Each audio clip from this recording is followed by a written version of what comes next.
Welcome to another Gauging Gadgets Garmin Forerunner 945 tutorial video. In this video, we'll be doing an overview of the system settings for the Garmin Forerunner 945. So the system settings allow you to change things such as the language, the time format if you wanted to do 24-hour, the screen brightness, you could turn off the sound on the watch or vibration, things like that. So let's go ahead and get started with going through the system settings on the Garmin Forerunner 945. All right, so to get to the system settings, we need to first open the menu by holding the up button just for a couple seconds. Then when the menu opens, hit the up button again until you get the system, and then use the start or stop button to select system. All right, so now we're in the system settings, and the first option is going to be language. So if you select that, you can then go through using the up and down button to select your desired language, and once you find it, you can select it using the start or stop button. After language in the system settings, we have time, and in here we can first select our time format. So you have the options for 12-hour, 24-hour, and military. But you can also select if the time on the watch will be automatic. So if you select this, you could do either automatic or manual, and if you do manual, it gives you a new option below where you could set the time on the watch, but I'm just going to do automatic.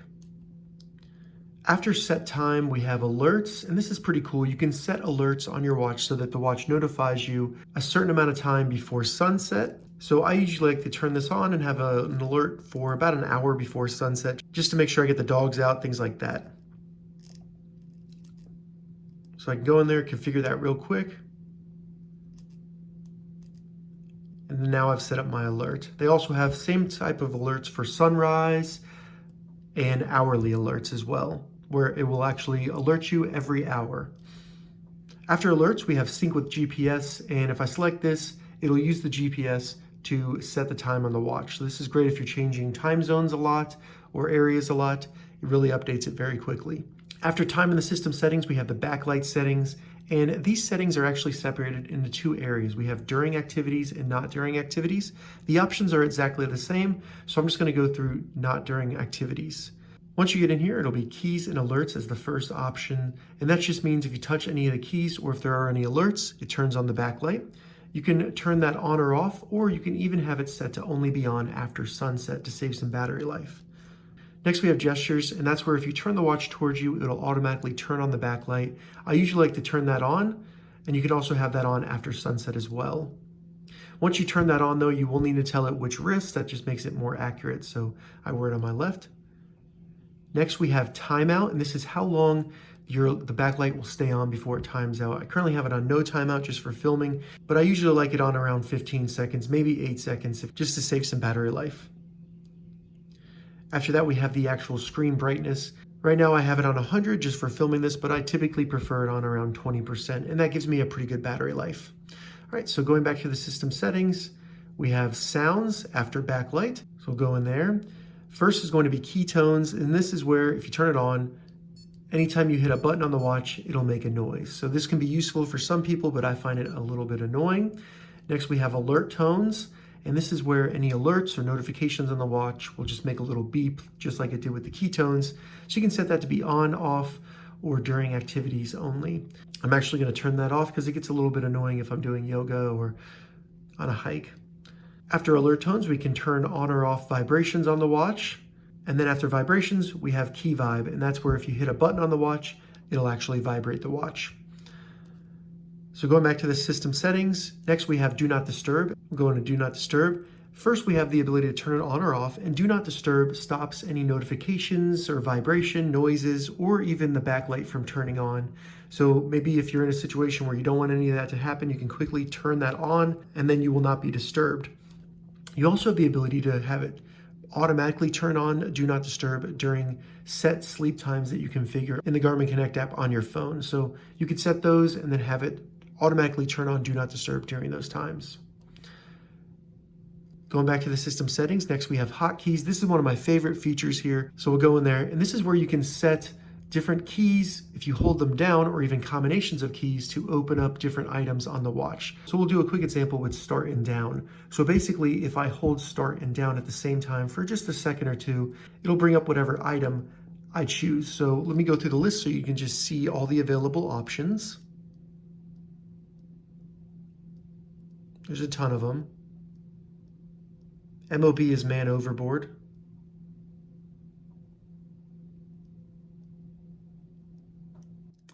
So for this hotkey, I'm going to do flashlight. So now that if I hold down the start and the down button, you'll see it turns to the flashlight, which is just a very bright and white screen. That actually works very well. So you can do this for tons of different combinations. So it's very customizable there. After hotkeys, we have auto lock, and in here we have the option to turn it off, have it always on, or only during activities, or not activities. So auto lock basically locks your watch, so if you hit any of the buttons, it doesn't do anything. I don't know if this is very useful for most people, but it could be useful if you're doing an activity where the buttons can be pressed, such as maybe boxing, something like that. After auto lock, we have units, and this is where you can set the units used for several different measurements, such as distance, pace, speed, elevation, depth, weight, height, temperature, pressure, invert speed. After that, we have format, and this is where you can set the pace and speed preference formats for the different activities. And then we have, you configure the start of your week, what day it is. And then finally, we have position format. This is going to be the GPS position format. Get a lot of questions about this. So if you're in the military, this is important for you. You can change the format, all these different options in here. And they do have tons of different options in here. So you should be able to find what you're looking for there if you're interested in GPS format. After formats, we have data recording, and you have two options in here, smart or every second. Smart will be better on your battery, but every second will do a better job of recording your daily activities such as steps or floors counted, things like that, your heart rate. So it's really based on what you want. Smart works fine with me, haven't noticed any issues, and I enjoy the battery life. Next, we have USB mode. Not really much in here. This just is what happens when you connect your watch to a computer via USB. I'm not really sure about the differences here. After USB mode, we have reset, and this is where you can reset the watch in several different ways. So you can do a factory reset, you can reset all the settings back to default, reset all the activities, reset the totals, such as your running totals, things like that, or like I said, do a factory reset. After reset, we have software update, and in here, all you could do is just have it set to do automatic updates or not. So if you turn this off and then you go back here and an update is available, you'll be able to install it here. And then finally, we have about, and this shows you your current version number, your ID unit, and then tons of information about the watch, such as safety information, stuff like that. All right, so that was a quick overview of the system settings for the Garmin Forerunner 945. If you have any questions about this, leave a comment below. I'll get back to you as soon as I can.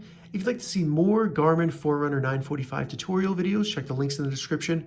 If this video helped you, give it a thumbs up, and please consider subscribing to my channel, Gauging Gadgets, for more gadget reviews and tech tutorials.